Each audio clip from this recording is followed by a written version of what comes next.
मेरे पेशेंट्स अक्सर मुझसे पूछते हैं कि डॉक्टर मैं थका हुआ रहता हूँ, दिमाग काम ही नहीं करता है, चीजें भूल जाता हूँ, किसी काम में मन नहीं लगता, सुबह उठते हैं तो भी फ्रेश फील नहीं होता और दिन भर एक अजीब सी हैवीनेस रहती है सर में। और जब मैं पूछता हूँ कि ये सब कब से हो रहा है तो बहुत लोगों का एक ही जवाब होता है, कोरोना के बाद से। ये जो एक्सपीरियंस है जिसे लोग ब्रेन फॉग या मेंटल फटीग कहते हैं, एक्चुअल में बहुत ही कॉमन कंडीशन है। हाय, मैं हूँ doctor Rahul Chawla. I am a consultant neurologist at ISIC hospital Delhi and founder of healthpill.com। आज हम समझेंगे कि ब्रेन फॉग एक्चुअली होता क्या है, कोविड से इसका क्या कनेक्शन है और वो 5 वार्निंग साइंस जिन्हें इग्नोर नहीं करना चाहिए। तो चलिए शुरू करते हैं। सबसे पहले समझते हैं कि ब्रेन फॉग क्या होता है। देखा जाए तो ब्रेन फॉग कोई प्योर मेडिकल टर्म नहीं होता, ये एक डिस्क्रिप्टिव टर्म है जो उन सिम्टम्स को डिस्क्राइब करता है जिसमें दिमाग स्लो फील करता है, चीजें याद नहीं रहती, ठीक से कंसंट्रेशन नहीं हो पाता, डिसीजन लेना हैवी लगता है और जो चीजें पहले इजीली हो जाती थी वो अब एक्स्ट्रा एफर्ट मांगती है। ये सिम्टम्स इंडिकेट करते हैं कि ब्रेन की प्रोसेसिंग में कोई कॉम्प्रोमाइज हो रहा है और उसका कोई एक रीजन नहीं होता,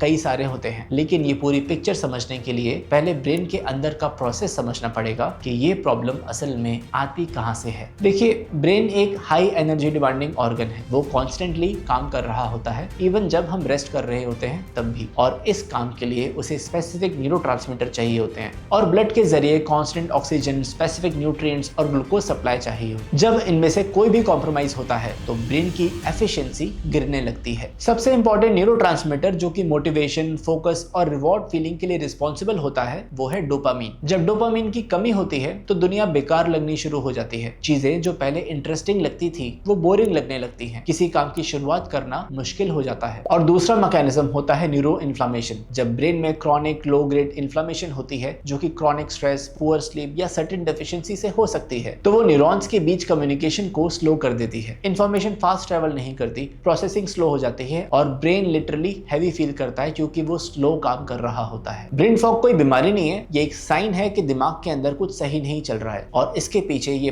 5 कारण रिस्पॉन्सिबल हो सकते हैं। पहला, क्रॉनिक स्लीप डेप्रिविएशन। इंडिया में नींद की प्रॉब्लम जेन्युइनली बहुत कॉमन है। काम का प्रेशर, घर की रिस्पॉन्सिबिलिटीज और एक पैक्ड शेड्यूल, इन सब में लोग अपनी नींद को सबसे पहले कॉम्प्रोमाइज कर देते हैं। ये एक बहुत ही अंडर एस्टिमेटेड प्रॉब्लम है। लोग सोचते हैं कि 5-6 घंटे की नींद काफी है, लेकिन ऐसा नहीं है। नींद के दौरान ब्रेन एक नेचुरल क्लीनिंग प्रोसेस से गुजरता है जिसमें दिन भर के toxic by products flush out होते हैं। जब नींद लगातार कम होती है तो ये वेस्ट एक्यूमुलेट होने लगता है और धीरे धीरे मेमोरी, फोकस और मेंटल क्लैरिटी को इफेक्ट कर सकता है। एक और चीज, सिर्फ कम सोना ही प्रॉब्लम नहीं है। कुछ लोग सोते तो पूरे रात भर हैं, लेकिन उनकी स्लीप क्वालिटी इतनी खराब होती है कि ब्रेन को पूरा आराम नहीं मिल पाता। ऑब्स्ट्रक्टिव स्लीप एपनिया में रात भर सांस बार बार रुकती है जिसकी वजह से रिपीटेडली ब्रेन को ऑक्सीजन की कमी हो सकती है और ऐसे में पेशेंट्स अक्सर सुबह उठकर भी थके हुए महसूस करते हैं और दिन भर ब्रेन फॉग की कंप्लेन करते हैं। तो अगर आप रात को बहुत ज्यादा खर्राटे लेते हैं, प्लीज गेट योरसेल्फ इवैल्यूएटेड। दूसरा, क्रॉनिक स्ट्रेस। जब स्ट्रेस लंबे समय तक बना रहता है तो कॉर्टिसोल नाम का स्ट्रेस हार्मोन कंटिन्यूअसली एलिवेटेड रहता है। इसका सीधा असर हमारे दिमाग के उस हिस्से पर पड़ता है जो कि प्लानिंग, फोकस और डिसीजन मेकिंग के लिए रिस्पॉन्सिबल होता है। इसी वजह से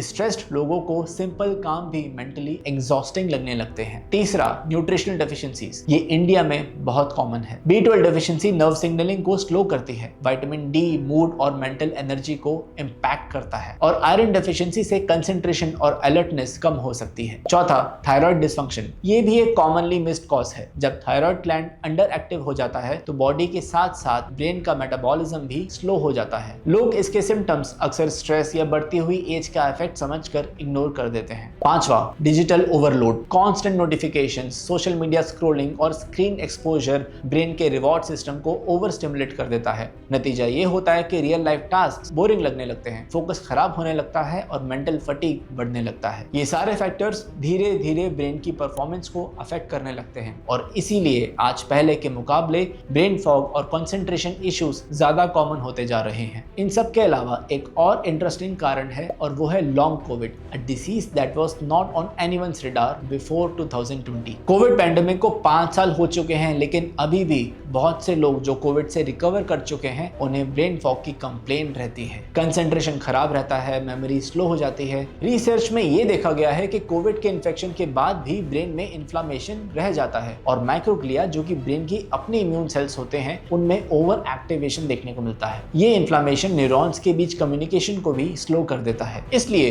अगर कोविड इन्फेक्शन के महीनों बाद भी कंसंट्रेशन, मेमोरी या मेंटल क्लैरिटी की प्रॉब्लम बनी हुई है और आपकी डेली लाइफ को इफेक्ट कर रही है तो उन्हें सिर्फ स्ट्रेस समझकर इग्नोर ना करें। ऐसे केसेस में न्यूरोलॉजिस्ट को कंसल्ट करना बहुत जरूरी है। अब देखिए, हमने ब्रेन फॉग के बहुत सारे पॉसिबल कॉजेस तो देख लिए, लेकिन एक इंपॉर्टेंट सवाल जरूर उठता है। ये कैसे पता चलेगा कि जो भी आप फील कर रहे हैं वो सिर्फ थकान या स्ट्रेस का असर नहीं है? ये कुछ ऐसा है जिसे इग्नोर नहीं करना चाहिए। When brain fatigue becomes a warning sign, brain fog normally stressful situation या पुअर स्लीप में हो सकता है और सेल्फ रिजॉल्विंग होता है, लेकिन अगर ये 5 साइंस मौजूद हैं तो इसका मतलब है कि कोई न्यूरोलॉजिकल डिसऑर्डर आपको हो सकता है। पहला साइन, ब्रेन फॉग जो कि परसिस्टेंट है और 2-4 हफ्तों के बाद भी इंप्रूव नहीं हो रहा है, चाहे आपकी स्लीप और स्ट्रेस लेवल्स बेटर हो जाए।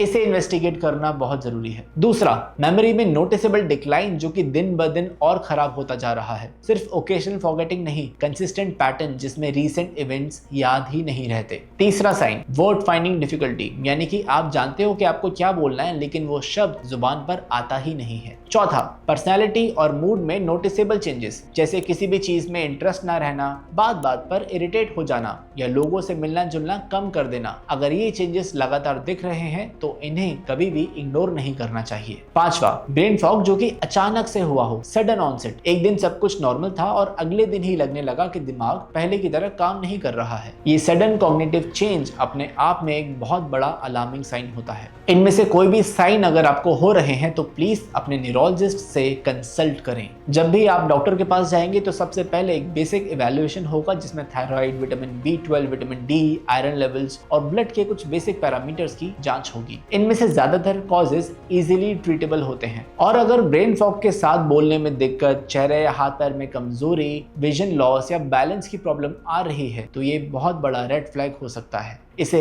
इमरजेंसी समझें और तुरंत ही मेडिकल हेल्प लें। ये स्ट्रोक के सिम्टम्स भी हो सकते हैं। इनमें से कोई भी साइन अगर आपको होता है तो न्यूरोलॉजिस्ट से कंसल्ट करना बहुत जरूरी है। ऐसे में आपका डिटेल न्यूरोलॉजिकल असेसमेंट होगा, इवैल्यूएशन होगा, कुछ बेसिक ब्लड इन्वेस्टिगेशन कराए जाएंगे जैसे कि B12, vitamin D, iron, blood sugar levels, और हो सकता है कि आपको MRI ब्रेन की जरूरत भी पड़े। अब जब ये क्लियर हो गया है कि ब्रेन फॉग को कब इग्नोर नहीं करना चाहिए, अब अगर ये वाकई ब्रेन फॉग है तो इसे इंप्रूव करने के लिए आप खुद क्या कर सकते हैं। ब्रेन फॉग कभी एक सिंगल फिक्स तरीके से ठीक नहीं होता, लेकिन कुछ कंसिस्टेंट चेंजेस हैं जो जेन्युइनली फर्क डालते हैं। तो अगर आपको ब्रेन फॉग है तो ये 3 बदलाव आपने जरूर करने हैं। पहला, नींद को प्रायोरिटी बनाइए। 7 घंटे मिनिमम हर रात। यहाँ कोई शॉर्टकट नहीं है, कोई सप्लीमेंट, कोई स्ट्रॉन्ग कॉफी, कुछ भी नींद की जगह नहीं ले सकता। दूसरा, स्ट्रेस को एक्टिव तरीके से मैनेज कीजिए। एक्सरसाइज का यहाँ पर एक बहुत ही इंपॉर्टेंट रोल है। जब आप फिजिकली एक्टिव होते हैं तो आपके दिमाग में एक प्रोटीन रिलीज होता है, ब्रेन डिराइव्ड न्यूरोट्रोपिक फैक्टर, जो कि न्यूरॉन्स की ग्रोथ और रिपेयर में डायरेक्टली हेल्प करता है। और प्लीज